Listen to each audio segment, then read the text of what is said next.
Coming up on Kochie's Business Builders, how to put innovation at the heart of your business. Catch up with artisan butter king Pepe Sayer on why premium pricing is good for sales. And get some business advice from the founder of Oz Harvest.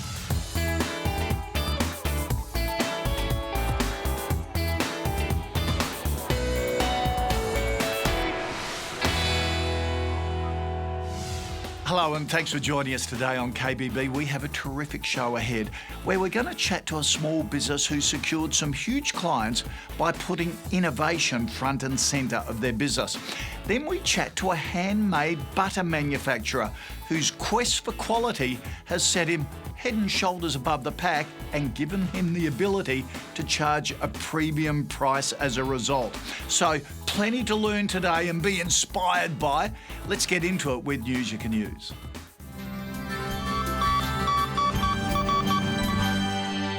With over 2.1 million actively trading businesses in Australia, there's roughly a business for every 11 people. That sort of competition means you've got to thrive to survive, which starts with an effective business plan. This outlines your strategy and explains the objectives and actions required to get your small business from where it is now to where you want it to be. That doesn't mean reams of pages and supporting documents. Leave the finer detail for operational or marketing plans. Instead, focus your business plan on laying out a clear sense of direction and establishing benchmarks to measure your progress. If you intend on using your plan to support an application for business finance or grants, it can help to use templates like those on the NAB Business Tips website to ensure you cover off all the essentials. For more tips and tools, visit nab.com.au/KBB. Now, Coates is a Sydney-based sign-writing business that's been trucking along since 1963. Recently, they did the create your own burger and digital menus at McDonald's, which involves some pretty innovative thinking. So to find out how they've used great ideas to keep ahead of the competition, we sent in David Dugan for a chat. So Leo, tell us about Koch and how it got started. So Koch was started in 1963 by my father, and in the early days it was a one-man band supplying signage and lettering and so forth. And in 1972 he actually started working with McDonald's Australia in their third restaurant when they came out here. I purchased the business in 2008. And, straight away we realised there were three things we needed to do. And the first one was manufacturing offshore. The second was entering the digital space. And the third was bringing in some more horsepower, better people. So, wow, you've taken a business that was physical signboards, and now you're at the forefront of technology. So how important is technology in the business today? We've used technology to evolve from a signage and merchandising company to being a leader in the digital space. A great example of that is the work that we've done with McDonald's Australia. They've just recently revamped all of their restaurants across the country, and we worked really closely with them to change the way their customers fundamentally order, where you can create your own burger off a digital kiosk. We've also installed digital menu boards and a community screen.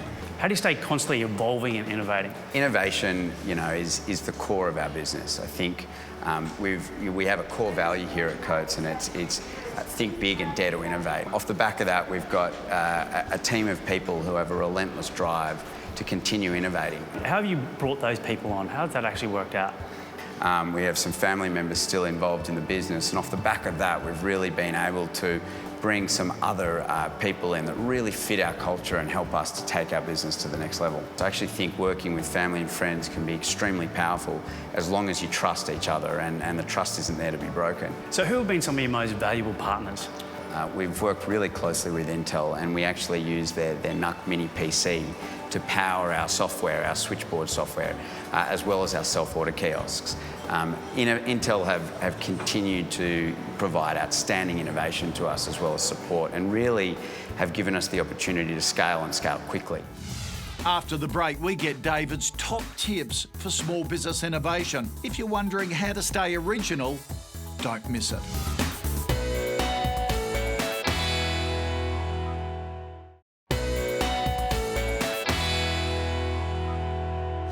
Before the break, we met Leo from Koch and business coach David Dugan. Now we get their advice for other small businesses wanting to stay ahead of the game. We've always looked to really understand our customers, and a great example of this is the work that we do with McDonald's. We, as experts in the field, look at technology and come back and understand their business and look to provide solutions to help them differentiate and put their brand in front. It's a big part of what we do and the relationship that we have with them. And what I see that you guys have done it exceptionally well is you've fallen in love with your client and not your product.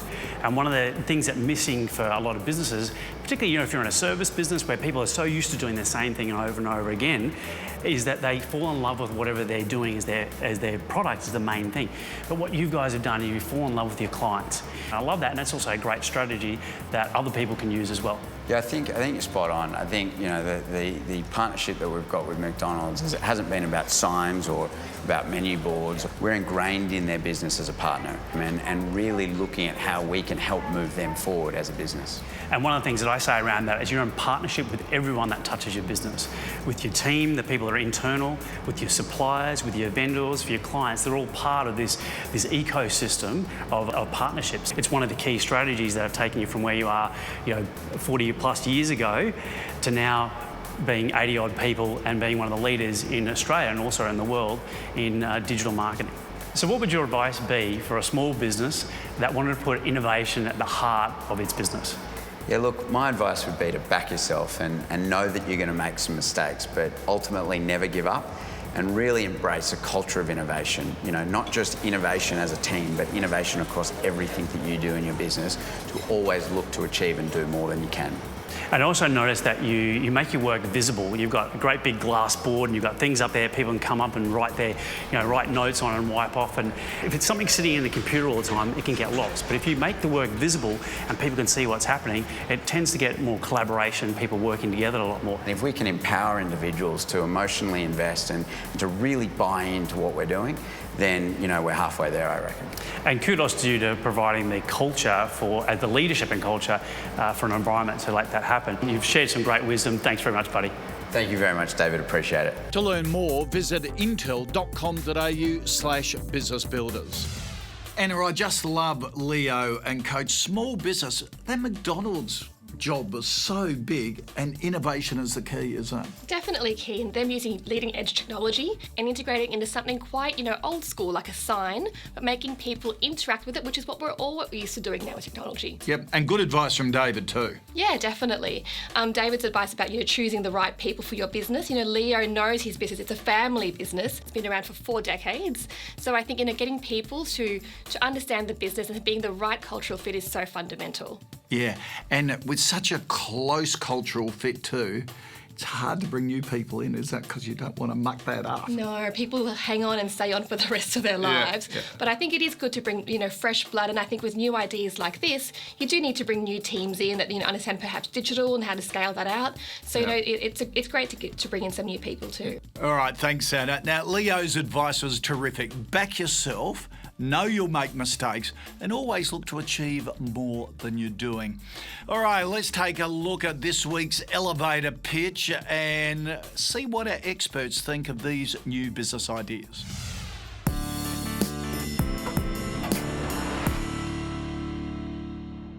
Hi, my name's Jason Cornell. My startup is called Owner for a Day. What do you want to own for a day? Owner for a Day aims to be the premium marketplace and promotional brand. As you can see in the background here, Airbnb.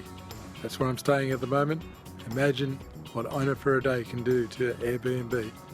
Also in the area of sports, imagine being owner for a day of a horse in the Melbourne Cup or being the owner of the LA Lakers and sitting courtside at a basketball match. It's global. I used to work in Hong Kong. It translates fantastically. Owner for a Day. All right. Jason, what's he talking about? I think he's trying to say that you could basically own an experience for a day. So where he was saying, you can own a mansion and own it for a day, but perhaps you could be, as he mentioned, the owner of the LA Lakers for a day. That could cost you something.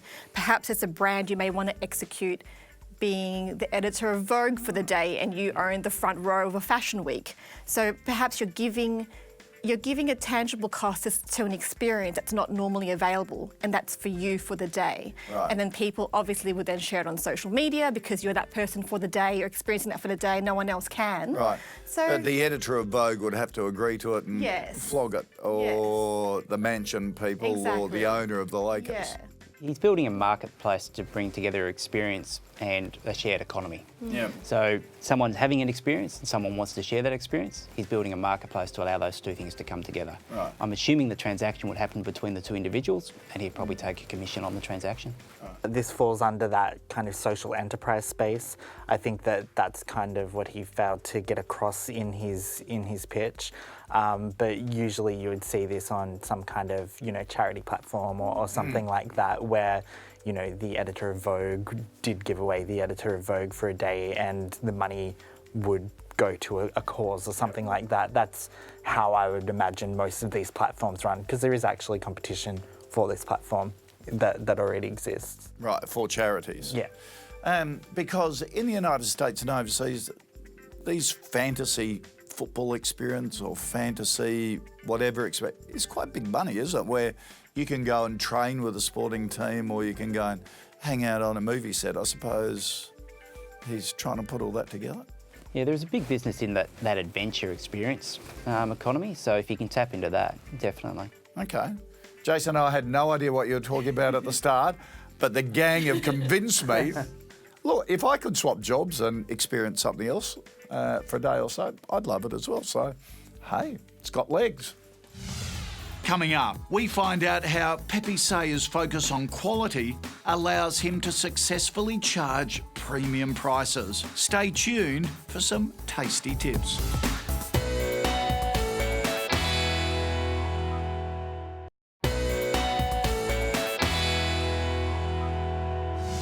Pepe Sayer is a butter legend with an unrelenting focus on the texture and quality of all his handmade products.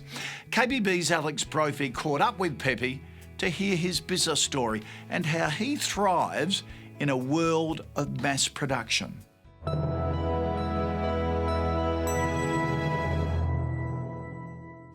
So Pepe, it's a fantastic artisan business you've got here. Where'd the idea come from? It all spawned out of not having a premium butter in the market that's Australian. So a lot of chefs and punters were buying imported butters rather than buying a homegrown butter here. You're never going to get everyone over that line, to buy Australian, but, at least there's a choice now, and that's what we were aiming for. What is it that sets you apart from other Australian butter producers? We can't compete with them and we can't compare our product with theirs. Ours is all about texture, being handmade, the care we take, where we get our cream from, the relationship with the farms, and then how we make the butter and the process we go through. What does that process look like? Well, it's quite a long process. It's about a 5-week process. So the creams come in from farm gate, so we deal with the farms direct. Then we age that cream for about a week and a half till it sort of goes off, when it pongs a bit. Then we add in a lactic culture, so we ferment the cream, and then we age that cream for another 3 weeks before churning. Once we churn the cream and we wash off all those buttermilks, then and only then do we knead and hand pack and salt. Does having a sort of inconsistently shaped product present any barriers when you are trying to sell it? I think it actually helped us market the butter at the start. So we went to the market with a round butter when all the other butters were rectangular or cylinders. And that really worked for us. When it got put on the market, people were sort of picking it up because it was odd looking and it was in the butter section. Provenance is obviously really important to you guys. How do you go about identifying key people to work with? Well, you've got to talk to them. So it's a conversation you have and you understand, are they willing to compromise for money? From just a quick conversation, you'll know what they're trying to achieve with their business, whether they're going after high quality produce that they want to sell, or they're going for as much product they can sell as possible. You've got Qantas as a supplier, big contract. Yeah. How do you scale up to meet that demand? They said, okay, well, you've got a premium quality product. Let's put you in first class. Let's see how we go. And then we met those demands. And then once we got on business class, then we had to scale up to make those. So it's a big jump from, say, doing 1,000 units a week for them to making 15 or 20,000 units a week for them. So because it's all handmade and you need the labour inputs, and then you have to make sure you have enough cash flow and all those things to meet it. But they were very kind and they helped us with a lot of our processes, so they were a big part of our growth in our business. And how have you maintained the quality of your product as you've grown? So we started off with our local farmer, and then we've had to go as far as Fluoro Peninsula in South Australia and Victoria. We need the best quality cream, and you have to go a bit further to get those best quality. And that's all we've done. So the best input comes in and just the labour inputs go up as we produce more. How important is it for you to support other Australian small businesses? Once you start producing an Australian product, you really understand how important it is to really support other Australian businesses, because that's what keeps our economy rolling. Your lovely wife Melissa's obviously a key part of the business. Absolutely. How do you guys go about maintaining your relationship? We have this philosophy that two people should not do the same job in a business. So Melissa runs all the accounts. She essentially runs the business overall, and I run the marketing and production. So it sort of works really well. So you've done really well over the last 5 years, Peppy. What's next for the business? Well, next we'd definitely like to see the business going a little bit more global. If we brought our butter down from, say, $9 a pat down to $7, our market would grow in Australia. But to do that, you've got to sacrifice margin, so you're getting less money in. So sometimes you have to go abroad to get those key markets that are just in that little niche that you want. And what's your advice for other small business owners starting out on their business journey? Oh my God, have a good marketing and sales plan and always listen to the advice of your accountant. Which happens to be your wife. Which happens to be my wife, so I'm lucky. It's a terrific business story, Peppy. Thanks a lot for sharing it with us. Thank you, cheers. It is a beautiful artisan business Peppy's got there, isn't it? And a great example of a small business supporting other Australian small businesses. Peppy's advice to maintain a good marketing plan and to listen to the accountant is right on the money. Now it's time for Lessons from Legends with the founder of Oz Harvest, Ronnie Khan, and then on to another small business tech tip.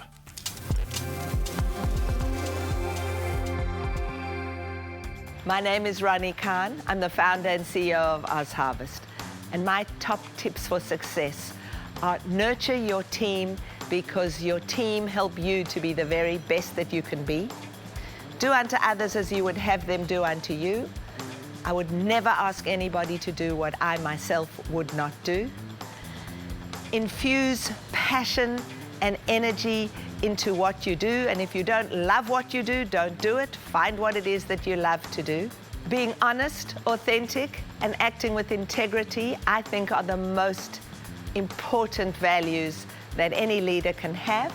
And my final tip would be treat everybody with the respect they deserve, regardless of where they sit in the organisation.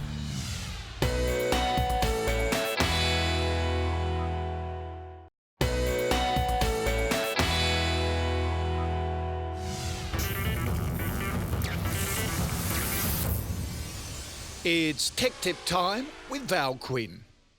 How are you going to be spending your week? More work and less play? More time outdoors and less time on the couch?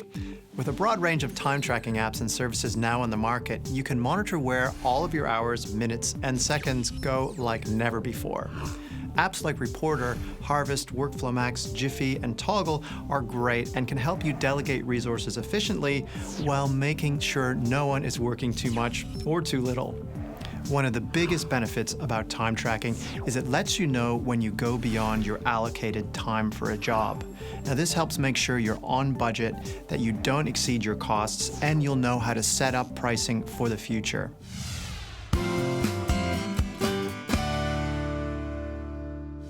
It's time again for Ask Kochie, and I'm joined today with a very special guest expert, Anna from Intel. Hi, Anna. Now, I've got Anna along because of a special question from Rosemary through Facebook.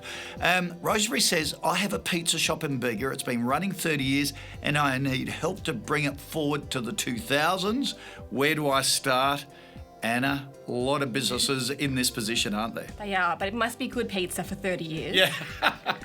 Rosemary, I'd say start with a really good website. Make sure it's updated with all your latest menus, and also make it mobile optimised, which means that you can see it on your smartphone so people can have a look at the menu as they're out and about looking to order. Because it is massive, the number of people who use their smartphone online now, isn't it? It's Absolutely. well over half the traffic comes from a smartphone. Absolutely, and that's the next point. I think everyone's always on their phones, so a really simple thing to do is set up an Instagram profile for your pizza shop. You know, that way it's very simple. You can just put up your daily specials, take a photo of it, post it online, even take a quick video of a pizza coming out of the oven and post it up during meal times to get people into your store. Okay, all right. And keep your equipment updated. Definitely, you should definitely have your technology updated because you don't know what it can do if you're on an old phone, for instance. Yep. All right, thanks for that, Anna. Rosemary, hope it helps. And look, send us in some pizza so we can try it. Coming up on next week's show, the key economic figures which you need to focus on and forget the rest. How the latest technology from the CSIRO is saving the honey industry, and get some online advice from the woman behind GoDaddy. Can't wait.